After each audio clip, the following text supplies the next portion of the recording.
TGIF, everyone. What's going on? What's happening? And how are you? Can we say we back? Sorta. Just a little bit. That's why I have the thumbnail to say about the fall schedule, if you will. There is, I think I counted 11 more Fridays left. And I don't know how many I can contribute. I just don't. Why, you ask? Well, it's a little bit of what I mentioned last week. It's a little bit of everything. It's what they call it, gumbo. And when you know it's time, that's the only way I can say. When you know it's time, you know it's time. And I just, I don't know where I got this from, but I saw it somewhere. And I know they did it before in the past where they will lick their finger and then hold it up to the wind. Well, I have that type of sense. And I could just, pick up on some things. And that goes into my rambling. That's why I even changed how the show is done, just to share articles, ideas, and things like that, because it's extremely interesting to see a lot of things that's going on around us. And I am not someone that can be around a lot of chaos. It just doesn't work for me. And that's where I am. So, hey.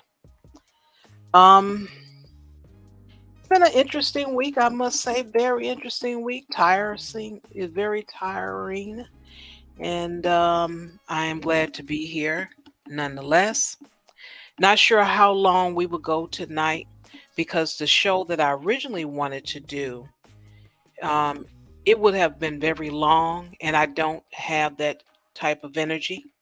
Because when you use your brain is used for everything, whether you work, play, stress, happiness, all these things. Your brain is using its powers. And I had a lot of thought I had to do, stuff at work. It's just all together just drained me.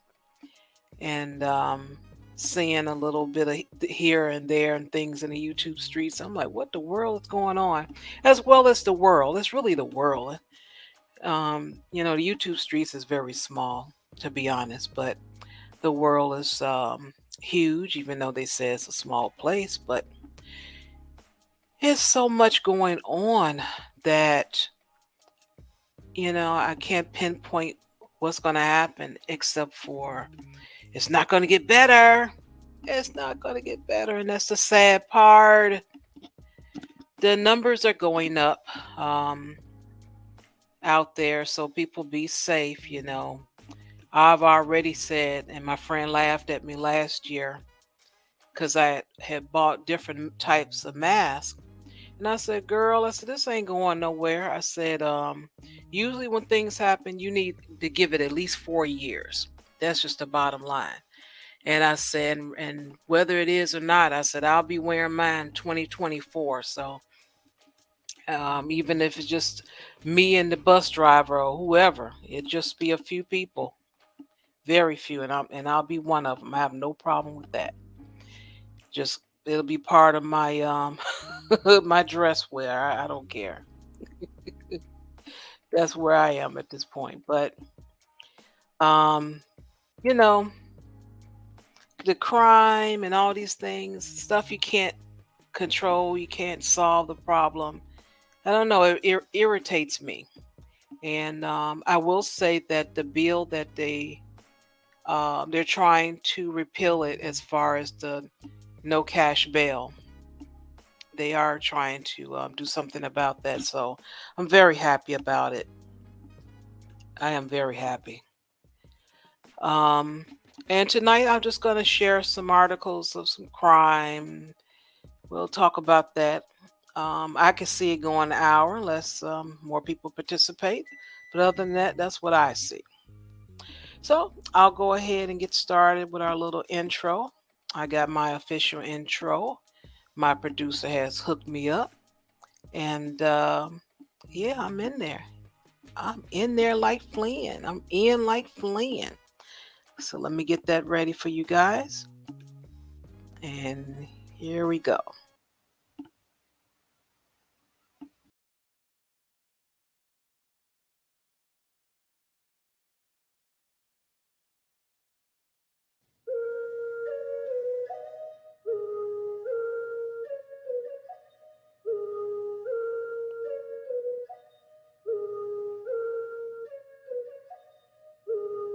We know the truth of what you really want to do. All this live stream talking, not telling truth. Quoting stats like those numbers make it a fact. Those women never would have picked you even where you're at.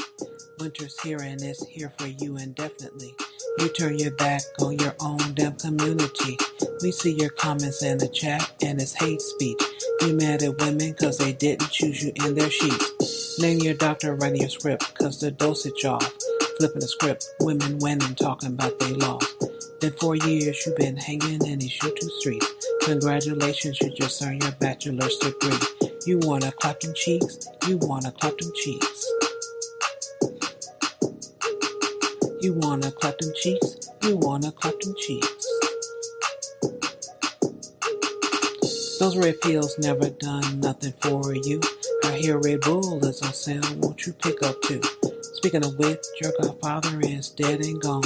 No more new quotes for you to carry on. Flip the channel, keep on searching and don't be sad. Never cry about something that you never had. Been 4 years you've been hanging in these YouTube streets. Congratulations, you just earned your bachelor's degree. You wanna clap them cheeks? You wanna clap them cheeks? You wanna clap them cheeks? You wanna clap them cheeks?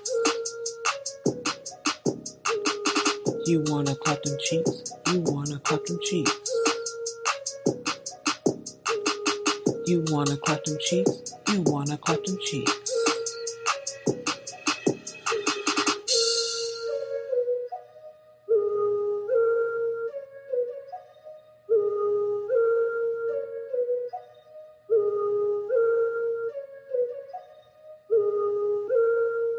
Shout out to my producer, Rip Scotty. Shout out to Ty City.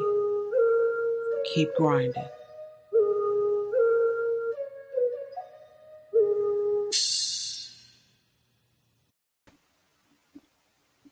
All right, all right, all right. And without further ado, you guys know what to do. Let's welcome the wonderful and that lovely and that classic Ruby, everybody.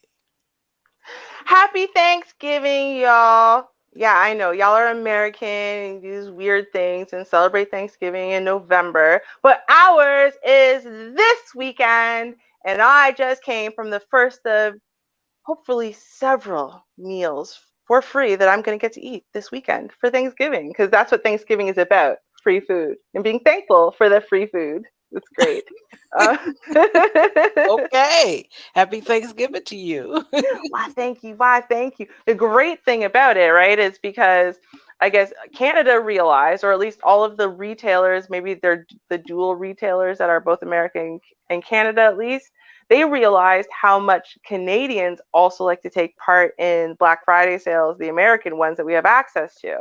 So then they started this whole Black Friday thing, in Canada for both our Thanksgiving and y'all's Thanksgiving. So, Hmm. things are going to be on sale for us as well. And our Black Friday is on a Friday thing. It is like a week long thing. So, yeah, Hmm. yeah, it's not too bad. It's not too bad. How you doing today, Shar?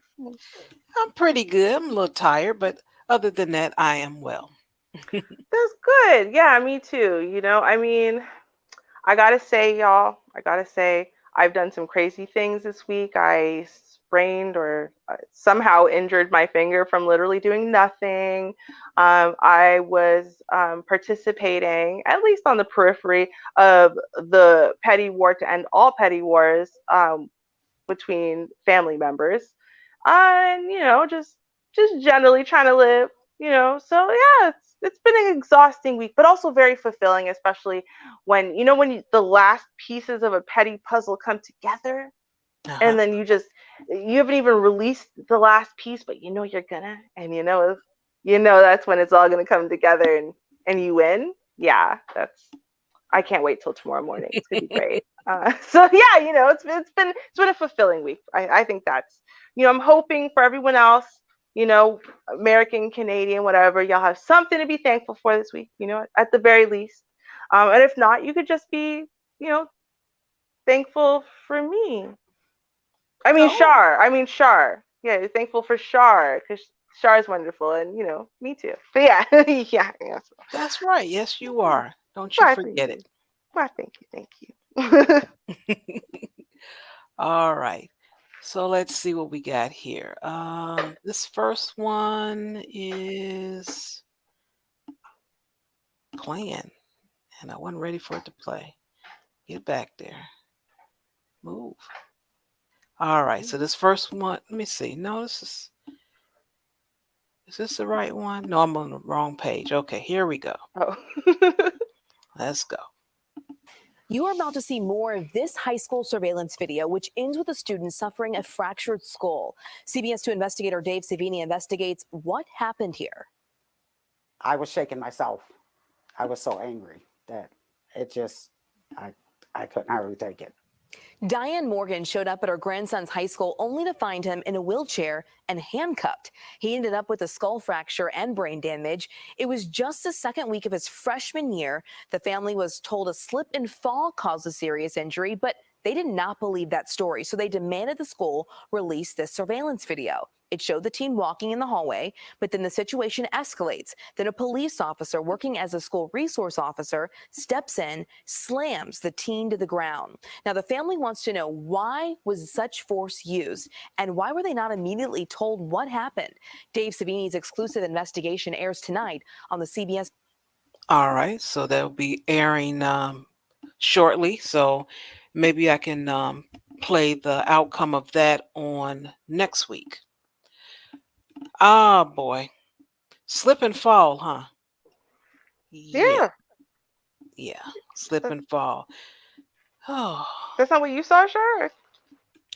it, and so I'm already tired, and this is just angers me and makes me even more tireder. Tireder? Hmm. Yeah.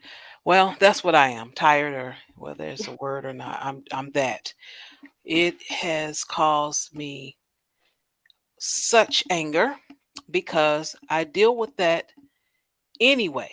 I'm not going to say on a daily basis, but weekly, whether Hmm. customer service, work related, it's just something. Just people cannot be honest. They can't tell you the truth. They can't say, if you ask them a question, they can't say, I don't know, or they jump around, dance around the truth, all of that, or just flat out lie. And after this family asks what happened, the school, whoever was person, maybe it was just one phone call, I don't know, lied. Why? Because what, you thought you weren't going to be found out? Of course. Mhm. But it didn't stop them. You can't, well, I'm not even going to say it's an instinct. Is it an instinct? Um, he fell? Yeah, that's it. Yeah, he fell. You just blurt out a lie or what? I don't know, but really a mess to see. And I thought you might think it would be interesting because it was an actual police officer that was brought into the school, Mhm. and that adds a little bit more dynamic to this whole thing. Policing kids in school Mhm. has been something that has been talked about a lot. Mhm. Mhm. School to prison pipeline. Um, you know, the thing is that I'm almost positive that the school itself didn't lie as much as the cop lied. And this is the problem, is Mm, that these cops lie like rugs. And we know that they absolutely will especially lie when they know they've done something wrong, when they know they've caused serious bodily injury, harm, or death to another, and they're in the wrong, right? We know they will lie like a rug. And if you want to ruin your perception, whatever good perception you have left of the cops and their integrity, character, honor, anything like that, just watch any channel that audits them. So Long Island Audit, Audit the Audit. Just watch any one of those channels that audits these body cam footage situations. Um, and it's funny because it's just as I was seeing it and hearing it, I was like, it was reminding me of what happened in this one case. This one prisoner was being transported. I don't know if they're supposed to be like actually belted in the paddy wagon or not.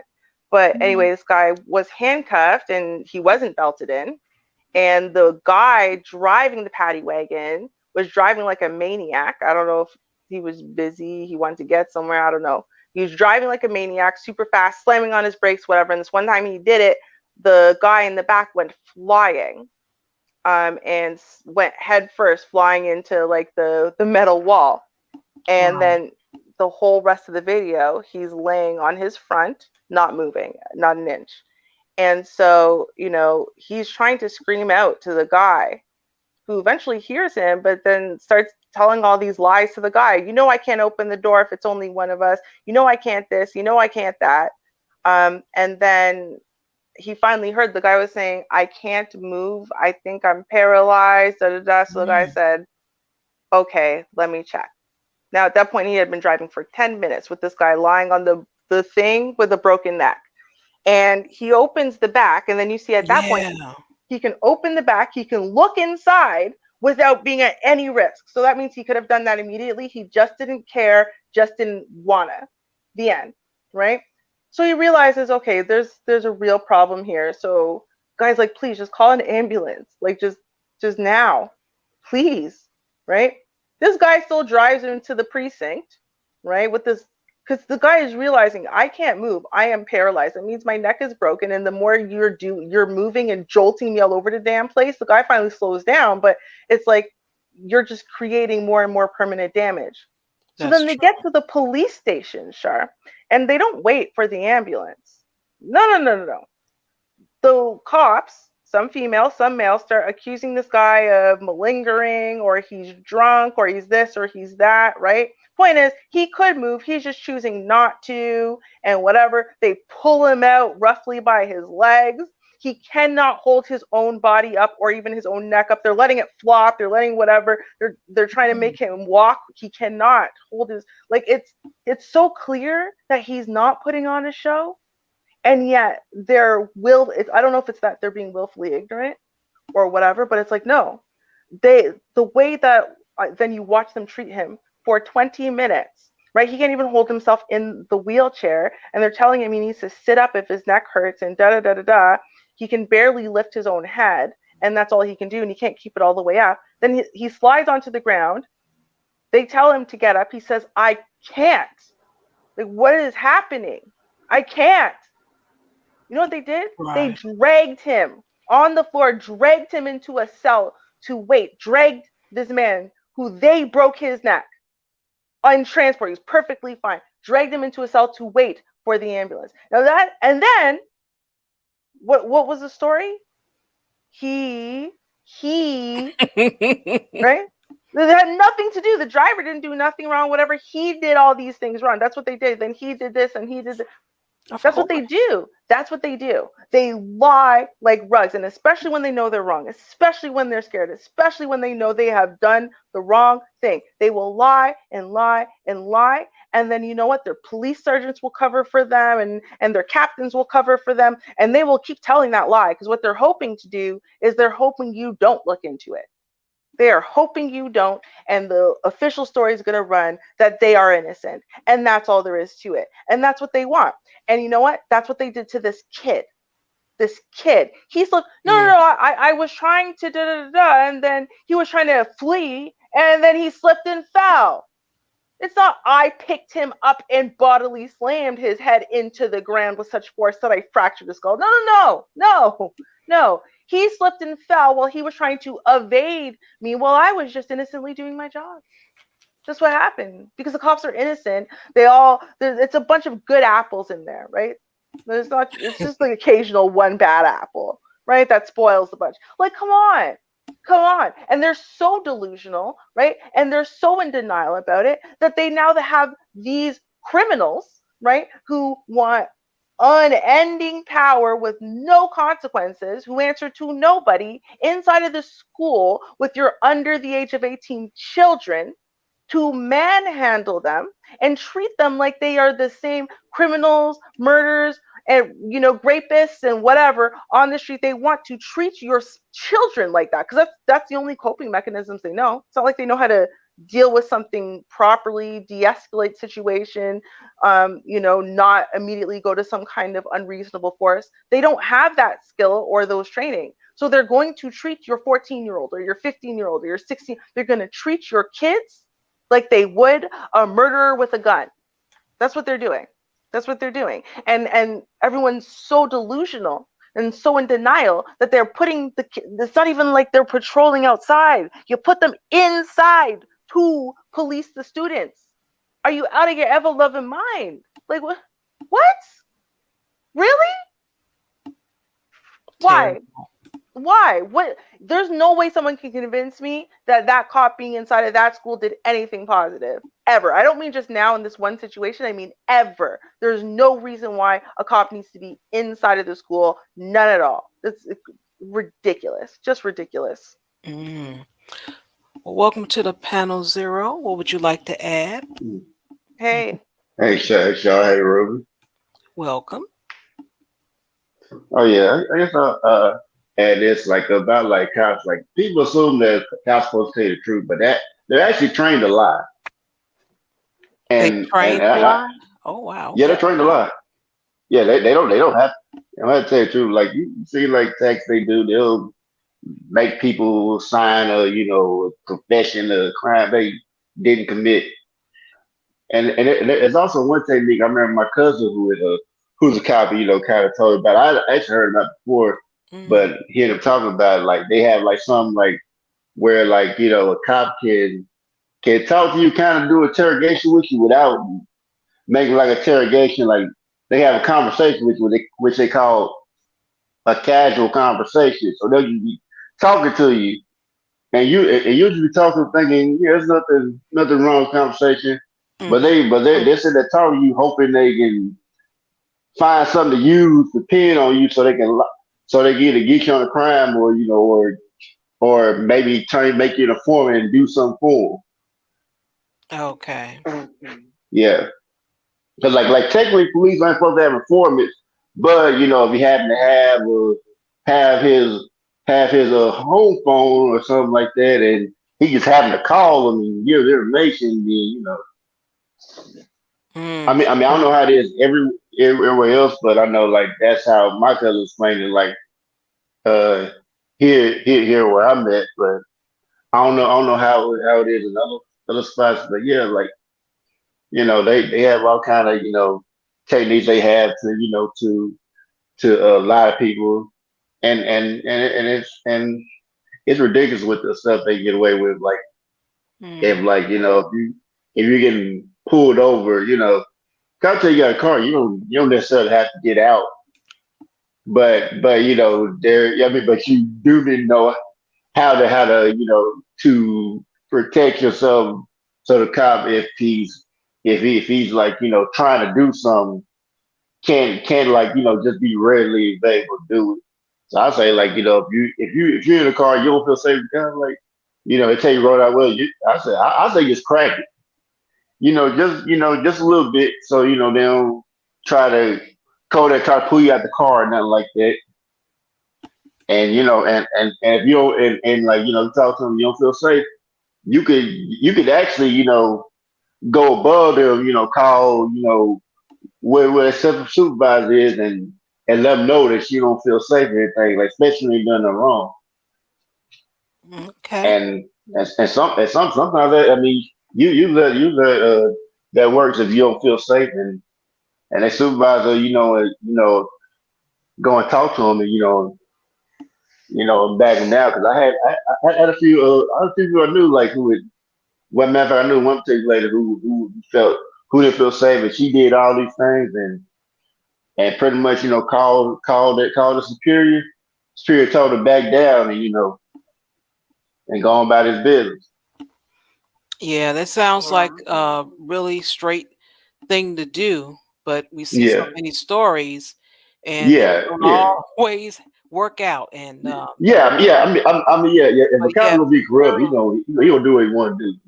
yeah, in Yeah, theory, that is great. Now, yeah. I mean, yeah, yeah. I'm my bad. oh, no I worries. mean, This next story is I caught today. Well, I think about maybe about 2 o'clock this evening, and let's just hear what this is about. This is another incident with a police officer, and let's check it out. Make sure I'm sharing. Yep, and play. Morning, documents show the Uvalde, Texas school district knew an officer they recently hired was under investigation for her response to the massacre at Robb Elementary back in May, where 19 children and 2 teachers were killed. But they hired her anyway. Now that officer, Crimson Elizondo, has been fired. They don't do their good background checks. Victims' families yesterday protested the revelation that the district had hired Elizondo, formerly a state trooper, who was the first to enter the hallway after the shooter gained access to a classroom. Law enforcement waited 77 minutes to take down the shooter. Elizondo was caught on tape saying afterwards that she would have gone in if her son had been inside. Your kids are there? Yeah, my son's in daycare. He's not old enough. I saw you. Yeah, no. No, if my son had been in there, Yeah. no, I would not have been outside. I promise you that. Parents appalled that Elizondo was hired by the very school district she was supposed to protect. Why? Why not our kids? Why wouldn't she not been in that room? Why not? If she would have saved her kids, why not mine? The Uvalde district saying in a statement, "We sincerely apologize to the victims' families and the great Uvalde community for the pain that this revelation has caused." Documents show the district knew August 1st that Elizondo was under investigation for actions inconsistent with training and department requirements. You know, as the school district that I send my children off to, I expect them to be vetting these officers to make sure that the right people are tasked with protecting our students. Elizondo resigned from the Texas Department of Public Safety after the massacre to work for the Uvalde School District. So even though she's under investigation, she's no longer subject to any department discipline. Well, So, okay, I'm a little bit confused about the details. So, she was on the police force and she was one of the cops that first entered that hallway. Okay, got that part. mhm. What I am confused about is so then she's working at that school again, but not as a cop? That I could not answer. I just know that She's not supposed, well, she's not working at whatever place because it seemed like she had a position somewhere. I don't know where that somewhere is. Then she was newly hired, even though she has a bad background. So that's the only thing I can attest to. Anything before that, I don't know. Okay, I'm gonna reserve my commentary because I have to, like, I'm so confused about the detail. Like, I'm not confused about what they're saying about their outrage. I Right. just don't understand Her where she history. was hired to be fired. Like, I'm just Right. confused about that piece of it. Like, I'm not, like, is she, Yeah. was it at the Uvalde school? What was she hired as? Like, I don't know. I feel like there's like a piece missing for me, and until I understand it, I don't know what's happening. Yeah, I agree with you because I didn't keep up with the news when this happened. Yeah. And but when I saw this, I said, okay, I'll share. But the key thing that stuck out is even though they knew of whatever her background was, whether somewhere else or what, they hired her anyway. And that's what the big outrage started there. You did the background check or you didn't, whichever one, because there was parents saying, hey, you don't do background checks, you need to do it thoroughly. But I will say they were out there. Them people were right there, like, I don't like this. I got something to say. And they were just lined up. They also, it was another piece. I didn't get a chance to clip it about this woman because this all just came out earlier today, about I think 2 o'clock. That they went to the people that was protesting, went to the school and somewhere else they were protesting that they end up dismissing. Well, they actually not, fired, of course. I'll just say on desk duty, the whole particular department because it was such an outrage. I don't have that information. Like I said, I didn't get a chance to clip it. I just saw it on the live news, didn't get a chance to go get it. Okay, I got it. So during the Uvalde, like the school shooter, where they waited like forever, like 80 Mm-hmm. minutes or whatever, to actually go in, and they were all chickens. Mm-hmm. She was actually in the footage at the Robb Elementary School. She was in the footage. She's one of the first officers to walk into that hallway when they finally decide to go in over an hour later. And as we all know, obviously, there was a lot of outrage and disgust at what the police did or did not do to handle that crisis. Like, they clearly were putting their own lives above the lives of small children, students that they were literally sworn to protect, right? They were concerned about themselves over the students. She is one of those officers. And all of the officers from the Robb Elementary School shooting are currently under investigation. All of them, including her. And despite the fact that they knew she was one of those officers who was still under investigation, and she was one of those officers who chose for over an hour to not enter and stop a school shooting in progress because she was more worried about her own self, the Uvalde CISD, which is Uvalde Consolidated Independent School District, hired her anyway, knowing that she was part of the team that seriously failed another school in the district. Like, you're hiring her because you're concerned about school shootings and safety and whatever, but literally they failed at protecting the students. The parents are outraged. They're disgusted. They want better. And so you hire someone who already failed, and you hire her so that not the police, like, they hired her, like, they now pay her salary, not the police force. The school district decided to take one of those cops who failed and pay her salary to work for the school district. Yes. That's what happened. Okay, now I understand. Okay. I didn't know where the original hiring hiring was. I just know she was working there and they have a problem with her. But wow, isn't that something? Wow. Right? Can you imagine? Can you imagine being one of those people, right? Who went, wait a minute, I watched this footage 100 times. Aren't you in that footage? You're, wait, you're protecting my kid, but you're the. Oh, can you imagine being the first parent who realized that? And then you go to the principal, and the principal doesn't react with shock and disgust or something. You know what I mean? The school board, because they already knew. Like that's almost like them telling you, no, we don't care about your kids at all. Like that's like, actually, it's almost worse than that. It's a slap in the face. Yeah, it's like saying we kind of hope that if something bad happens, your kids aren't protected. Like that's literally what they're saying. Like that is, wow. Yeah, I would be beyond outraged. And when you think about all of the last names that keep coming up in these stories in Uvalde, what you're hearing is a lot of Spanish names, right? And they were out there deep. Right? Out there deep. No excuses. None. Right.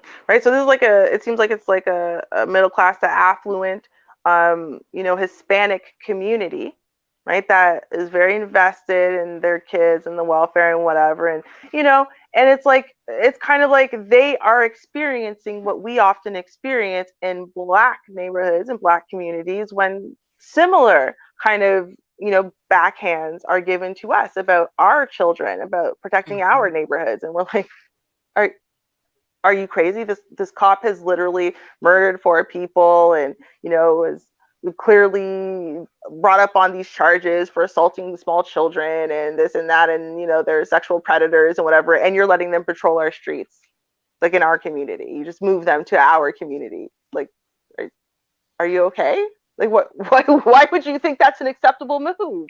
Like, you don't care about us at all. That's what's happening. And you know what? I get it. Right. I'm not even going to be mad at them. I actually get it. Because it's like, what the hell? It's just, dude, they need to do better.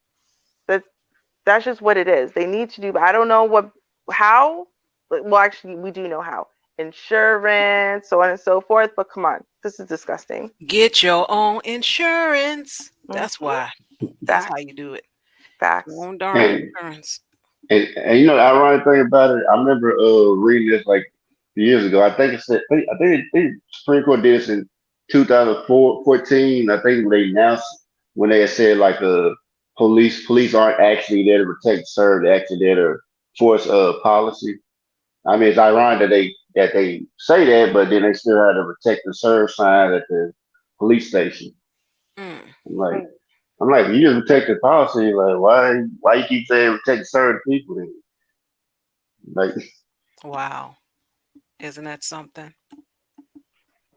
I'm wondering, Char, because Music just said he's like, I thought they were gonna, demolish that school. They might have. I don't know, because she wasn't hired by the school. She was hired by the entire school district, right?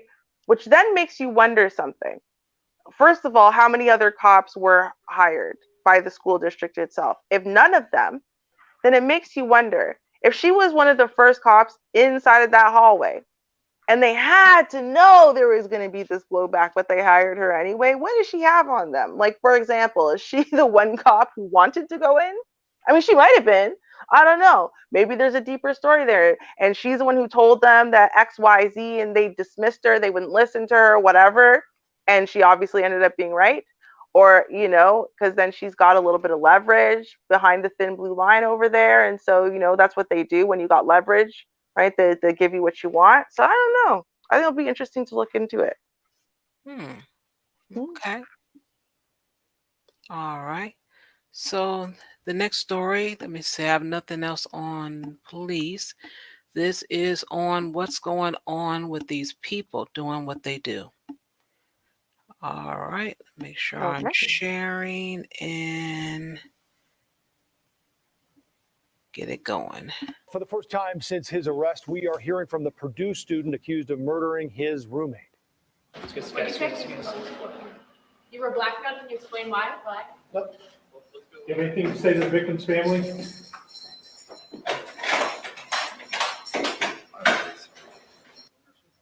20-year-old Ji Min Shah claiming he was blackmailed as he walked into court today. Shah is accused of stabbing 22-year-old Varun Chedda in a dorm room early Wednesday. Court records show Shah called police himself, and when officers arrived, they found both men in the dorm room covered in blood and a folding knife on the floor. Well, for the first time since his... All right. That's all I got. I didn't look anything else up, but what I was going to do is just to react to what I see here. Him saying that he was blackmailed. So I was wondering, this is just my, guessing, that there was some secret about him, whether he shouldn't be there, somebody test taking for him, whatever. Only because he said he was blackmailed. So I'm thinking, okay, you did this, you hurt this other person. Well, actually, unalived, that's the word people are using. Your roommate. So he had the goods on you, and you like, oh, you're not telling off on me, or I'm not paying, or whatever it is, or I can't pay and I'm angry, and now you got to go. But regardless, whatever it was, whatever the big secret was, I don't know. Everyone does make their choice when it comes to what they think is very important and well, just say very important to them. But they don't think about the outcome. And I don't know if this could be a cultural thing, because I don't know if this is the ethnicity that have the culture where disappointment, it brings a lot of shame to the family, to the parents. I don't know. But whichever it is, it's no excuse to actually get rid of someone. Your secret out, your secret is just out. You hid it as long as you could. That's it. Let it go. I mean, it depends. Okay, I'm not. No, it doesn't depend. No matter what, it's wrong, right? But I'm just saying. What I was gonna say, it depends, right? Because I mean, most Asian cultures are like that in general. But what I think about oftentimes is a couple things. So first of all, because their culture is different, right? When you think about what is that limit of, understandability, like, nobody really ever says, no, it's okay for you to do that, right? But sometimes we can understand, right?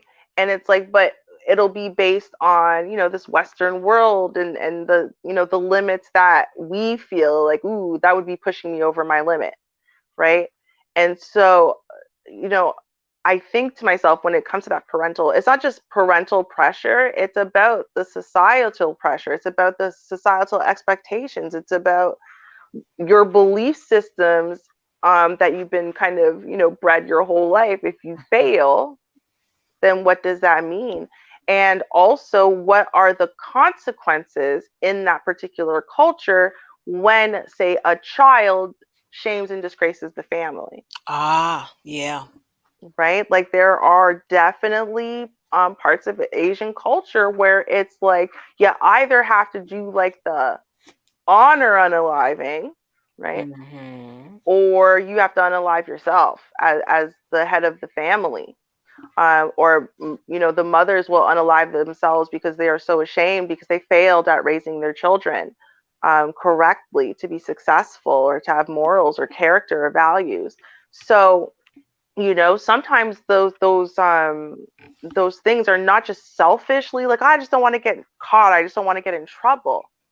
I think that this is a shame that will keep my family alive, that will keep my family from being ostracized and put out in the cold and the shame of me, taking another's life with the blade. Okay, that will be fine. But the thing they're going to expose me for, that wouldn't have been okay. My parents would have felt the need to unalive themselves. The society would have kicked them out. They would have been you know, they probably would have died from the shame or whatever, right? So I'm like, sometimes I think that I'm like, we have to see how it unfolds, obviously, but Yeah, but I also say the same thing though. You still don't think ahead because yeah, you might have stopped a secret right now, but the investigation has to go on. You're still alive. Wouldn't it have been a great idea for you to be the one to, yourself? I'm just saying. Because like I said with the culture, I can understand the culture, but the guy is still alive. So you still can bring whatever shame or whatever the consequence is to your family. And so yeah, I don't think that was a good idea. He didn't think about it. And like I said, when the gig is up, the gig is up. We had to not to say people believed it, but for so long, YouTube, everyone is six figures, but once you start seeing things come out, what? He did what? She did what? Oh my goodness, that GoFundMe is what? The truth is right there in front of you. So, yeah. Anything you like to add, Zero? Well, all I'll say is I missed the opportunity to say I would have 6 figures. That's all. Oh, hey. Sorry to hear that. Maybe next time. Did you look at the 20-year-old? Did you actually look at the one who lost their life? Varun Manish Cheetah? Just that picture that came up. That was it. Okay, because like the guy, right, who got arrested, the Korean one, he looks like older. I mean, he is a couple years older, but I mean, he looks significantly older than this kid. Like I have no choice but to describe the picture I'm looking at of the victim as a kid. He looks like a kid. He doesn't even look 20. He looks maybe 15. Like he doesn't even right. He's very, very thin. He looks very, very, very young. I mean, I'm not gonna cast any type of aspersions or but it almost looks like he skipped several grades and is super brilliant. Or maybe he has a very lithe kind of body preference, which you normally see in a particular orientation, shall we say. I can see that being, and it has been shown to be a motivator in this kind of situation where someone engages in a type of activity they're not very proud of, or maybe they know, again, it would bring honor killing type shame to the family if it's ever found out, or blah, blah, blah. And then the other person wants to tell their own business, which includes you, and you can't have that, or whatever. Maybe they're tired of being kept a secret or whatever, or maybe he caught him cheating, which again could be a huge, huge, huge, huge, huge shame. So I'm just thinking of all the different possibilities, because I'm looking at this dude and I'm like, he looks so young and so skinny, and like there's no way like this dude was scary to him. Like when you look at the victim versus the attacker, dude, he looks like he might be 75 pounds soaking wet. The Korean dude could have balled him up with his fist and tossed him out a window easy, with not even breaking a sweat. So I'm like, the threat was not physical. It wasn't he was scared, like that kind of scared. He was scared because this guy had information other people didn't have. And the only way to get rid of that information is to get rid of him. The Korean guy unaliving himself doesn't get rid of the information that he needs to keep silent, because it's the information itself that is the threat.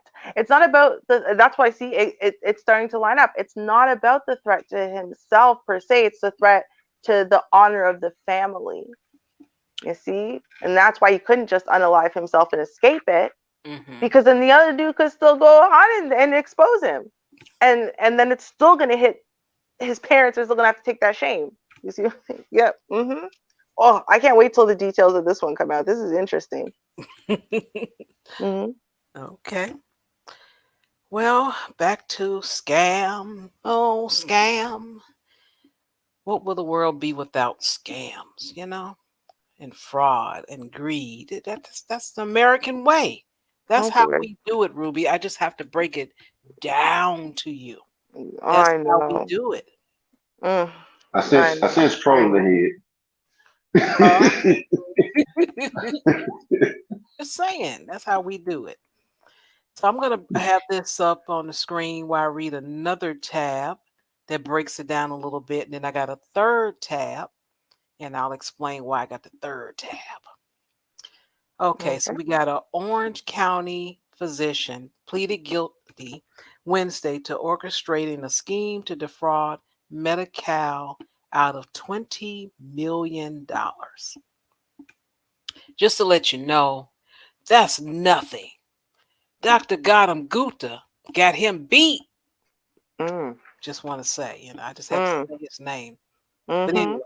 anyway, Mohammed Wada El Nachif, I don't know, 69 years old of Lawana Hills, pleaded guilty to executing a scheme to defraud Medi-Cal fraudulent claim for a health benefit, fraudulent insurance benefit claims, false or fraudulent claims, solicitation, acceptance or referral of business, conspiracy or aiding and abetting unauthorized practice of medicine, and grand theft, all felonies. He also admitted sentencing enhancements for aggravated white collar crimes between $100,000 to $500,000. He's scheduled to be sentenced August 1st of next year. The doctor will be required to pay back $2.3 million in restitution and surrender his medical license, according to Attorney General Office. I'm not going to try to say his name again. Al Him used his position as a physician to steal taxpayers' money from our state program and fuel illicit pharmaceutical sales on the street of Southern California, all for personal gain. Attorney General Bob Bonta, yes, said in a statement, today he will be held accountable in order to give back what he took from people of California. I disagree. He'll never be able to make this money. But anyway, he abused his power, whether big or small, will never be tolerated by the California Department of Justice. As the people's attorney, I will continue to protect the programs designed to help our most vulnerable residents. All right, let's scroll a little bit more. According to the court papers filed, the doctor was charged in March 2020. He wrote HIV medication, antipsychotic, and opioids over 1,000 medical beneficiaries brought to him by Fleming and Abrams. Don't know who them people are. Dr. Al never conducted good faith medical exams or otherwise validated that the patients actually needed the drugs he prescribed. A vast majority of the patients did not have HIV nor had a legitimate need for the psychotic medicines or control drugs. The medicines were paid for by Medi-Cal, which was unaware that Dr. Al prescriptions were generated as part of fraud and drug trafficking scheme. The scheme carried out from June 2014 through April 2016. And I'm scrolling and all right, so that's it of this. All right. So what I want to show you, because on the article that the page that I was reading from doesn't have a picture of them. The page that I was reading from didn't have a picture. The page I showed of you guys looking at him, well, an image of pretending to be a doctor, whatever, does not have a picture of him. So I had to go as far as Googling to find out what this guy looks like. And I'm pretty sure you already have an idea. And I'm going to need your help on this. Wait. Sorry, I had a frog in my throat. My bad. No problem. We get. All right. So there. Can you help me pick out which one of these doctors with the same name is the actual person? I'm gonna go with option A, final answer. Wait, is there a whiter person than that? Hold on, let me see. It looks like the whitest person. Oh, wait, that looks like the whitest person to me. I mean, probably, but it probably has nothing to do with skin tone. But just in case, that's the one I'm going with. Yeah, I'm not for certain. I just go with the first guy. But well, hold on, Char. This row, 1, 2, the third row down. Are those people doctors with the same name? Because that one right there with that blue shirt. No, his name is different. The first row, they all have the same name. Oh, okay. Okay, yeah, then I'm going with A, final answer. Yeah, I wanted to pick him, and especially because of his Yelp view. I can't go past it because it'll go to another tab, but he had a great score. Only one person said that he was great, so I figured it was him. I can't prove that, but I think it is. This is what I have to say. This is what you get because, and this is no shade and all those terms, but you have people that were born here and they need some help, some funds, some funding, and they would like to advance their practice and, expand their practice rather. And it seems to be a little hard to do that. But you have others that seems to do well with, some funding and it appears that they are the ones a lot of times, if not mostly, big number, percentage, are the ones that end up being fraudulent at the end of the day. So you get what you get. Yeah. Well, I realized today, honestly, I really feel like my brain is having a hard time concentrating. So I was like, okay, I have to read it with my eyes. I don't know what's wrong with me today. Also, what's up, Just Jay? I don't know. I haven't seen that name in a while. And of course, Mr. Spade. Gotta call that out too. But Just Jay, I haven't seen in a while. She tickles me. She does. Yeah, right. She's funny. I like her. I am honored, Just Jay, just to let you know. I'm just honored. Right. I'm glad she rolled over here. She probably doesn't even remember me. I only talked to her in chat room. She's awesome. Anyways, but so I was reading this story, right?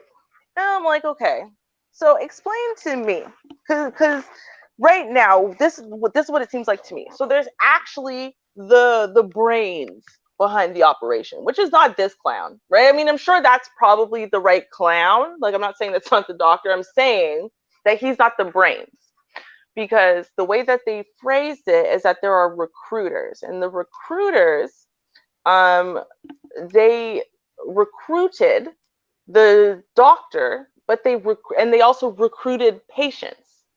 He recruited the people. He recruited the two guys. And they had some people out there in the street or whatever. And that's how they orchestrated it. No, I'm telling you this. Well, I don't know. Maybe it's just the article I'm reading. But I swear to God, the article says that the doctor was recruited and that the recruiters also recruited the patients. So like there's recruiters. Right. So like as in the doctor is he was probably bad at his job. Right, or just not really well selected, couldn't really get patients and stuff, right? He went into medicine to try to be money hungry, and he was just terrible at everything. So all he could be was a GP. And they said, hey, listen, we know that you're selfish and money hungry. Have we got a deal for you? Because no, seriously, because this is what the scam was, right? And this clown, there's no way he did it, and there's no way the patients did it, because the whole point is that you're prescribing prescriptions that none of these patients actually need. So you need the patients to be willing to go to the pharmacy and pick up these prescriptions, even though they don't need them. The doctor needs to be willing to write the prescriptions that he knows these patients don't need. But then the recruiters come to the patients, pick up the medications and sell them on the street, and everyone gets a cut. So the doctor was just getting a cut because he wasn't selling, right? I mean, look at this clown. He ain't selling. Well, I wouldn't be surprised, because the article that someone gave me earlier said that the doctor was a recruiter. He recruited 2 people, and then they, got some people out in the street. And then the other article I read said the same thing. So I bet you he did recruit those 2 people. Yeah, like I think he probably did, because now it's working out for him. He's got a good in with his recruiters, right? So yeah, he probably did start recruiting patients. Hey, listen, I know you're hard up on money. Have I got a deal for you? Kind of thing, right? But like, it wasn't that he's not the origin of the scam. He just got some extra, money funneled in for himself, but there's still someone above him who is actually making the lion's share of the profit, because they're taking, and I'm sure they sell it this, I'm taking the majority of the risk because I got to sell it still, and I got to da-da-da-da-da, and I got to clean that money and all that stuff, right? So this is, and because I mean, I'm looking at this guy. Does he look like a criminal mastermind to you? Like, come on, Shara, let's be real. Yeah, he said, hey, you, I need money. Right? I hook you up. That's what he said. And he said, okay. No,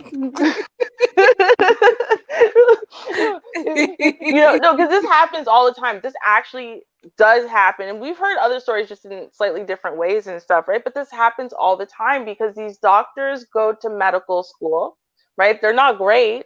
They're not brilliant. That means they come out of medical school with hundreds of thousands of dollars worth of student loan debt. And they're not great. So they were never going to be making, $500K a year or whatever, right? Like, they're never paying that off. And that's how they get into, they are targets. They're terrible at their jobs. They're money hungry. They're buried in debt. They're never going to be good enough to make that money themselves, right? And people see a target and they go, oh, you're on our roster. You're on our roster. And in fact, I'll bet you any money that they have a bunch of doctors. These recruiters have a bunch of doctors. The other doctors didn't get caught. You know why? Because they didn't start feeling like they were bosses now and start recruiting random patients. Because, like, they're like, no, you follow the rules. The recruiters are going to send the right targets to me, right? I don't choose the targets because I don't know about this stuff. This idiot didn't choose the right people. And that's probably exactly what got him caught up. See, that's why you know about the 2 he recruited. Right? But like, all of his patients are basically a scam, but you know about the 2 he recruited. You know why? Because he picked the wrong ones. They had something to lose, right? They didn't need the money enough. They were cowardly. No one had anything over them. The recruiters, they weren't scared of the recruiters. You know what I mean? I'm telling you, I see this one, Shar. I see this one so clearly. This guy is a patsy, and he's a bad one. And you know what? He tried to flip. Trust me, he tried to flip, but it didn't work. You know why? Because he realized he didn't know nobody's name, right? He had like John Doe, right? Mr. Pitsy, like just stupid names. They just told him nonsense and just told him to mind his business. When he gets his money, he's going to realize he don't need to know nobody's name. He doesn't know what they look like because they always had the COVID mask on, Rona mask on or something. You know what I mean? Like, I'm telling you, he tried to flip. This guy is a total coward. Tried to flip, right? He's like, yo, I don't have $2.3 million. Don't you see I am $2.3 million in debt already? Okay? Go after the real people. Well, okay, who are they? I don't know. How do you get in contact with them? I don't. They get into contact with me. How do you get the money? In cash. Okay, are they on any video surveillance? No, I turn off the video surveillance 30 minutes before they come to the building. So you can't even prove they exist? No, I can't. I swear they're real. I swear. I swear. Ask the patients. I swear. Do you know what I mean? Like, this guy. No. This is too much. You'll see. Watch. When this one unfolds more, you'll be like, man, Ruby was on point that Thanksgiving in Canada Friday in 2022. Okay. Now this story, hopefully it plays. These videos, they be a little weird sometimes.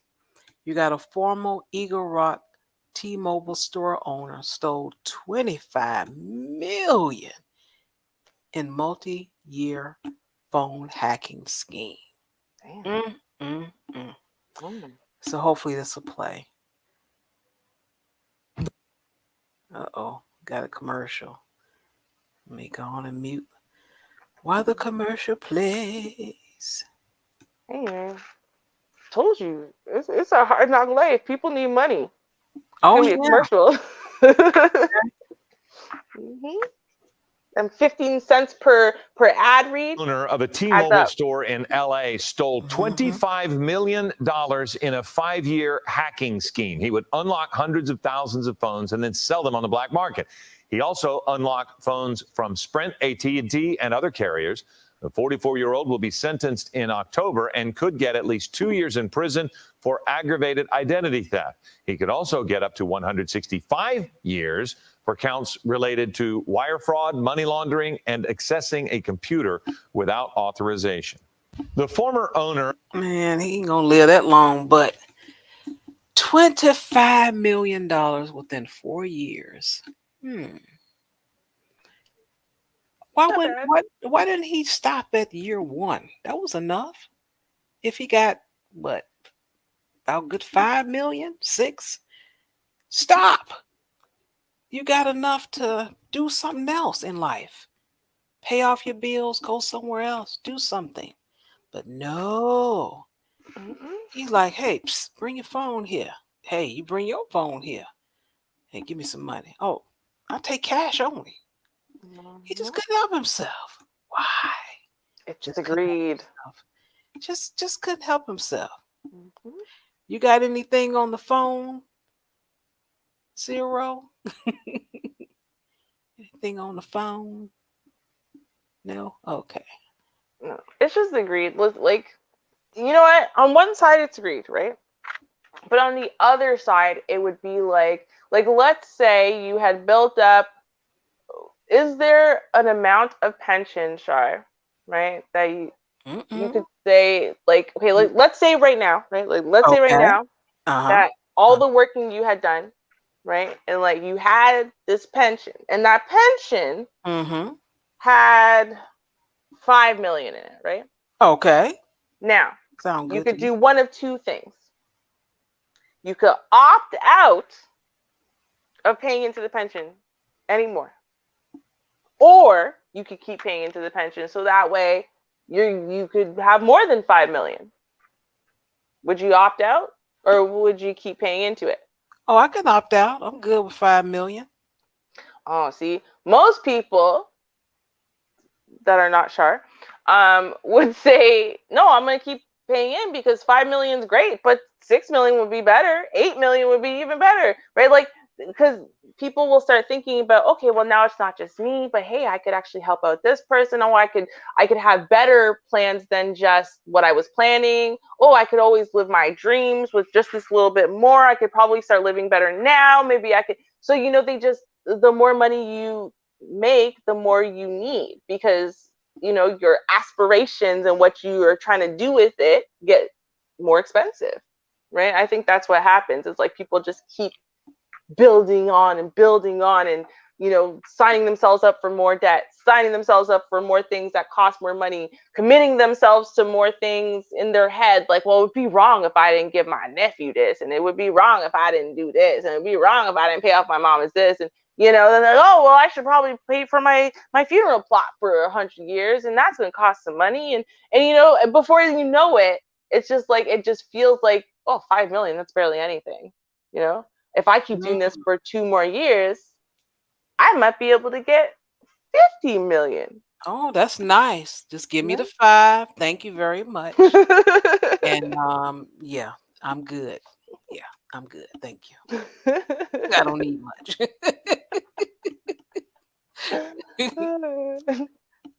All right. So this next story here, this got some felons going on. Got 2 stories of some felons, and that'll be it for us tonight. We got an 18-time felon. He tells authorities that his electronic monitoring bracelet got cut off by the CTA train tracks. Yep. So he just, his leg accidentally, kind of scraped the side and it fell off. Don't you believe that? No? Totally plausible. Yep. Okay. I'm on this guy's side. Yep. So let's look what this handsome All right. So this guy came up with the idea. When you look at him, got an honest face. Look at his eyes. That's integrity, Char. He said his foot, it got cut somewhere around there. Yeah, he put his leg out and he's got cut somewhere. Mm-hmm. Yeah. Okay. All right. Let's see. Let's see how this goes. Let's see. 18-time felon who failed to return home after being given permission to leave the house for 8 hours while on electronic monitoring. Yeah, you know what I'm saying. Allegedly had a unique response when authorities tracked him down in Chicago and asked why was his ankle monitor had been badly cut. He allegedly claimed, no, he said it ain't allegedly nothing.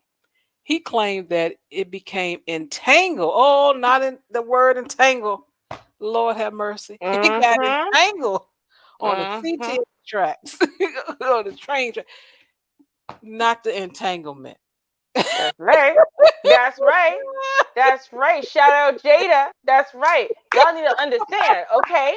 It ain't cheating, it's entangling, okay? It's not intentionally trying to violate the law and just failing at it. It's entangle, okay? Way more complicated than y'all are trying to make it out to be. See, look at that man's face. Pure character and integrity.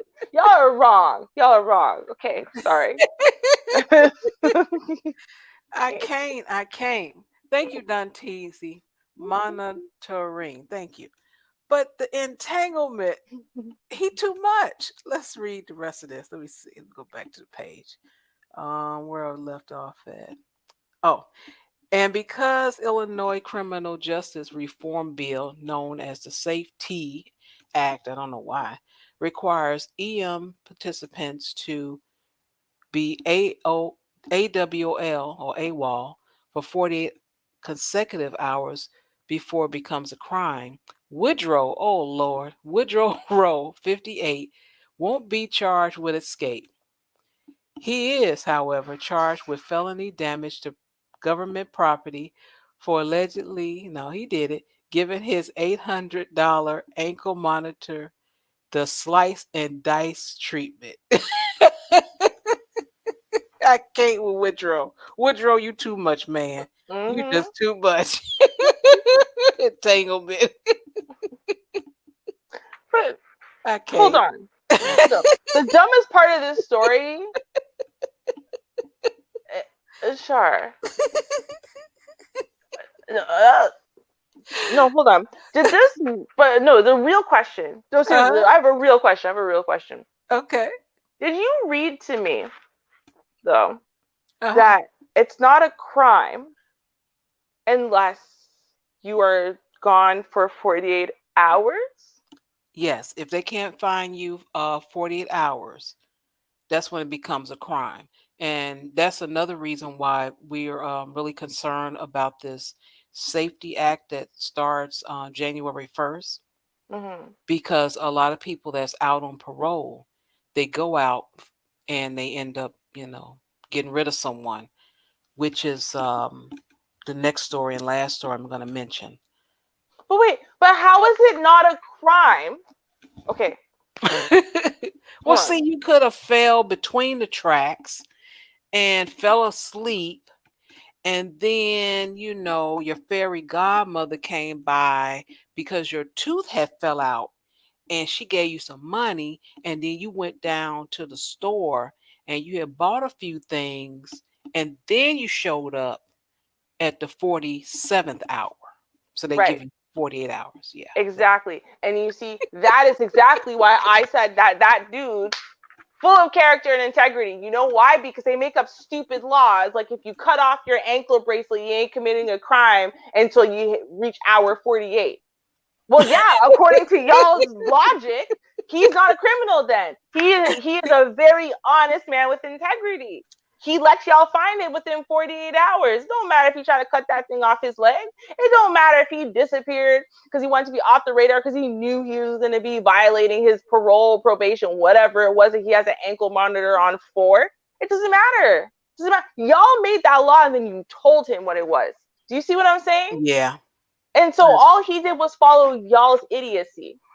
Therefore, making him an honest man with character, values, and integrity. The end. You know why? Because y'all told him it wasn't a crime for the first 47 hours. Y'all told him it wasn't, and all he did was follow y'all's foolishness. The end. That's it. That's it. Yo, I'm on my brother's side. I got you, bro. I got you. We cool. We cool. Don't worry about it. I feel you, bro. I feel you. Because you know what? If they told me that, I'd be like, oh, I thought I was going to be able to go to my cousin's birthday because, I'm not allowed to go anywhere that they serve alcohol. But it's all right. I'll just cut off the ankle monitor, right? Mm-hmm. And then I'll show up at hour 46, right? Because I need like a day to sober up. So that way when I do the breathalyzer or whatever, there's no alcohol in my system and I don't violate my parole. Yeah, there you go. I'm following the rules. It's within the law. It's not illegal. What he did is not illegal. It's not illegal. It's not even news. I don't know why it's on the news. He followed the law, according to them. This is an honest man. Okay, y'all trying to slander his name. This is terrible. Leave Terrible. Woodrow alone. I hear you. Right? Come on now. How many of y'all jaywalked in the last 30 days? Y'all committed a crime and you did it knowingly. This man did not commit a crime. According to the news, the man didn't commit a crime. I'm just saying. Listen. I need to start going by the letter of the law. That's what I'm doing from now on. When I evaluate these stories for Black people, I am going to go by the letter of the law, if not the spirit. No, because that's what they do, right? Other groups, that's what they do when they evaluate the law, right? I'm doing the same. That is an honest man. Look at it, the integrity in his eyes. He's a serious, right, law-abiding citizen, right? What was he on parole for? It doesn't matter. You know what I mean? He got caught up. They accused him falsely. He was innocent, Char. Innocent. You know what I mean? Poor man. I don't want to put him on this bracelet and try to tie him up for that when he didn't commit no crime. So I try to cut it off his leg with the railroad track. Yeah, he got entangled. That's too much entanglement. Okay. Poor thing is just entangled. You know? Like, ask August Alsina if he committed a crime by being entangled by Jada. You know what I mean? Like, come on now. Right? He was just innocent. You have to blame the railroad, the railway, the conductors, the people who are supposed to fix those horrible tracks that just entangle you up. You know what I mean? Right. Like this man, the poor innocent man. I mean, those platforms are so unsafe. Why don't they have railings or something? I mean, he just fell off the platform, just all willy-nilly like that. Like, he didn't expect that, Char. You know what I mean? He didn't expect that. Yeah. This poor Woodrow. It's all right, bro. I got you. Yeah. All right. Got anything on Woodrow Zero? All right. And it's our last story for the night. And what they're doing is counting the number of people that are out on parole and that actually get rid of someone while out. All right. So this is the 39th person of the year. A 16-year-old boy with 2 active juvenile gun cases shot and killed a man during a robbery last month, prosecutors say. Doesn't show the 16-year-old because why? He's 16 years old. But they do show a picture here of the young man that he got rid of. A 16-year-old boy was on probation for a juvenile gun case and awaiting trial for another juvenile gun case, secured yet another gun, and killed a man during a robbery attempt on Chicago's North Side last month, prosecutors alleged Wednesday. Daniel Barbosa is the 39th person accused of killing or shooting or attempting to kill or shoot someone in Chicago while awaiting trial for a felony this year. The alleged crimes involve at least 76 victims, 18 of whom died. One of Barbosa's alleged accomplices is Alexandrio Hernandez, 18, was on bail for an adult gun case at the time. Prosecutors said Barbosa agreed to sell a gun to the victim, 18-year-old Irvin Barres, via Facebook for $400. Where did he get $400 from? On August 1st.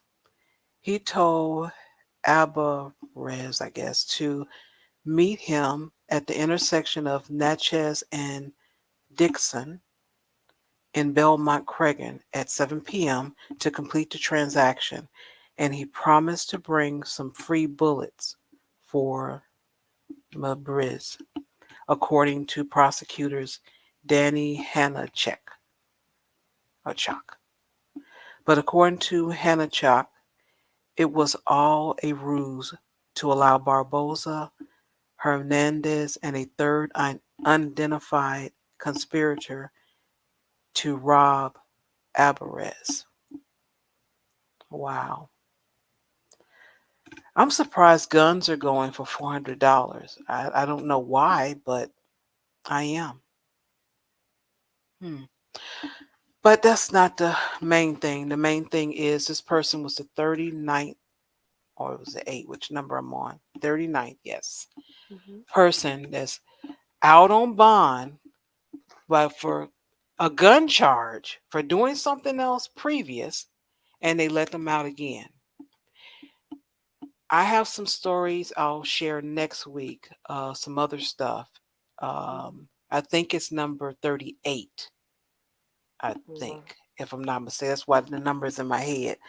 But there are people that are bonding out on Monday and getting rid of people on Tuesday. There are some that are attempting to get rid of somebody, and then they go back and then get bonded out again and then go back. Because do you remember the story? I'm not even sure if it was Illinois. I think it was, but don't hold me to it.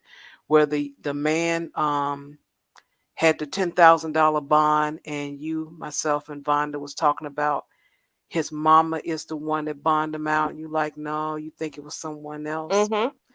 And it actually was his mother that bonded him out.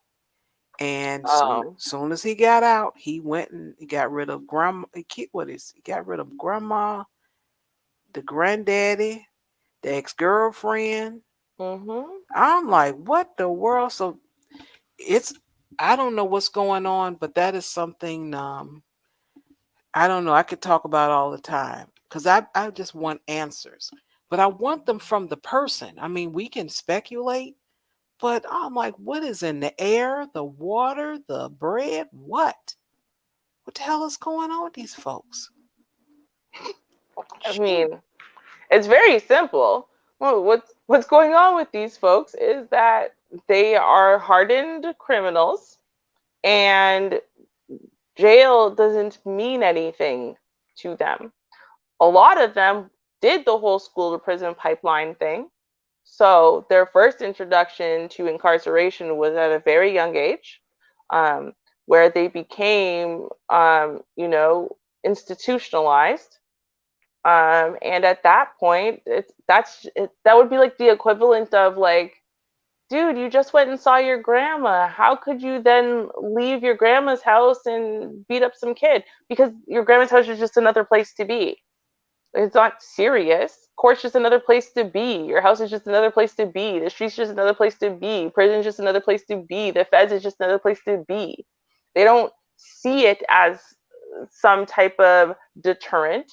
They don't see it as some type of thing that scares them straight. It's just another place to be. And when you let them out, then they go, oh, good. I thought I was going to be delayed for 15 years. I guess I might as well get what I need to get done now. You know what I mean? Because I know I'm going to get delayed for at least 15 years. So might as well act. Because they don't fear it. They don't fear the repercussions. They're institutionalized. A lot of them don't really want to live outside of those walls because they're stuck in them even when their physical body's out of them. Right? They do stuff to get themselves re-locked up. Yeah, but I don't know. Yes and no at the same time. I guess it all depends, and I'll leave it at that. But we'll do some more stuff. Hopefully have a better week as far as energy wise, and I can stay on longer. But I am pooped. I've had enough. My brain needs to rest. Probably my body too. But I want to thank you all for joining the show. Thank you for contributing, your likes, shares, your comments, your participation. Thank you so much. Hope to see you guys next week.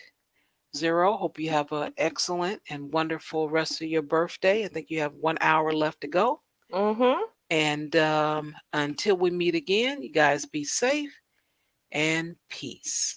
Cheers, y'all.